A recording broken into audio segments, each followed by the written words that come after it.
అనగనగా ఓ ఊళ్ళో గాడిద ఉండేది. తనకు తాను చాలా తెలివైన గాడిదగా భావిస్తుండేది. ఓ రోజు గాడిద యజమాని ఓ ఉప్పు బస్తాను దానిపై పెట్టి వేరే చోటుకు తరలించాలనుకున్నాడు. మార్గ మధ్యలో ఓ చిన్న సెలయేరు దాటి వెళ్లాల్సి ఉంది. ఇలా గాడిద ఆ ఉప్పు బస్తాను మోసుకుంటూ వెళుతుండగా దానికి ఓ ఆలోచన తట్టింది. వెంటనే ఆ ఉప్పు బస్తాను నీటిలోకి పడేసింది. దీంతో సగం ఉప్పు నీటిపాలైంది.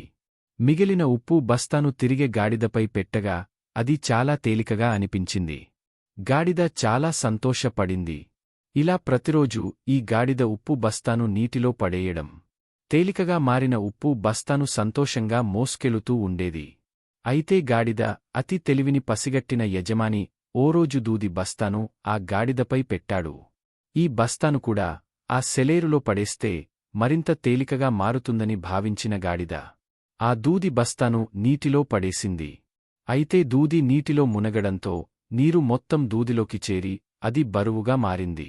ఇక ఆ బరువును మోయడంలో ఆ గాడిద చాలా ఇబ్బంది పడింది. ఓ గుణపాఠము నేర్చుకుంది. ఆ తర్వాత ఎప్పుడూ ఇలాంటి వేషాలు వేయకుండా పని సరిగ్గా చేయడం ప్రారంభించింది.